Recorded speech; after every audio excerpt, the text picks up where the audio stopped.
SNDP യോഗം 1236 number Kattappana ശാഖയുടെ നേതൃത്വത്തിൽ പഠന ക്ലാസ് സംഘടിപ്പിച്ചു. SNDP മലനാട് യൂണിയൻ പ്രസിഡന്റ് ബിജു മാധവൻ പഠന ക്ലാസ് ഉദ്ഘാടനം ചെയ്തു. കട്ടപ്പന SN സ്റ്റഡി സെന്ററിൽ വെച്ചാണ് ഉണർവ് കുടുംബ സദസ്സ് എന്ന പേരിൽ പഠന ക്ലാസ് സംഘടിപ്പിച്ചത്.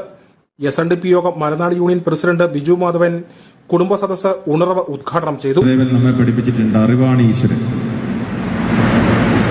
ആ ഒരു വാക്ക് നമ്മളിങ്ങനെ പ്രസംഗത്തിൽ പറഞ്ഞു പോവുക എന്നതിനപ്പുറത്ത് ആ അറിവ് എങ്ങനെ നേടി ആ ഈശ്വര സാന്നിധ്യത്തെ തിരിച്ചറിയാം, ഈശ്വരാനുഗ്രഹം നേടാം എന്നതിന് നമ്മൾ സമയം ചെലവഴിക്കാറില്ല.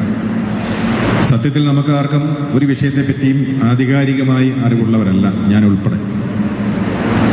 അത് ഏതെങ്കിലുമൊക്കെ വ്യക്തികളുടെ വാക്കുകളിലൂടെയാണ് ഒരു പക്ഷേ നമുക്കത് ജീവിതത്തിൽ. കുടുംബ ഐക്യം, ഭദ്രത, നാടിന്റെ നന്മ എന്നീ വിഷയങ്ങളിൽ Idukki police motivation cell sub inspector Aji Aravind class നയിച്ചു. ഗ്രാമ നഗര വ്യത്യാസമില്ലാതെ കേരളത്തിലേക്ക് രാസലഹരി ഒഴുകിയെത്തുകയാണ്. ഇവയുടെ ഉപയോഗവും വിൽപ്പനയും സ്കൂൾ വിദ്യാർത്ഥികളെ മുതൽ പ്രൊഫഷണലുകളെ വരെ അടിമകളാക്കുന്നു. പണവും ലഹരിയും ലഭിക്കുന്നതിനാൽ കാരിയർമാരായ യുവാക്കൾക്കൊപ്പം പെൺകുട്ടികളും ഇതിൽ അകപ്പെടുന്നു. കഞ്ചാവ്, രാസലഹരി, പുകയില, മദ്യം, ഡിജിറ്റൽ അഡിക്ഷൻ എന്നിങ്ങനെ വിവിധ തരത്തിലുള്ള ലഹരിയിലേക്ക് നമ്മുടെ പുതുതലമുറയെ വലവീശി പിടിക്കുന്ന മാഫിയക്കെതിരെ ഏവരും ഒറ്റക്കെട്ടായിട്ടുള്ള ജാഗ്രതയും ബോധവൽക്കരണവും അനിവാര്യമായിരിക്കുകയാണ്. ശാഖായോഗം പ്രസിഡന്റ് സജീന്ദ്രൻ പൂവാങ്കൽ അധ്യക്ഷനായിരുന്നു.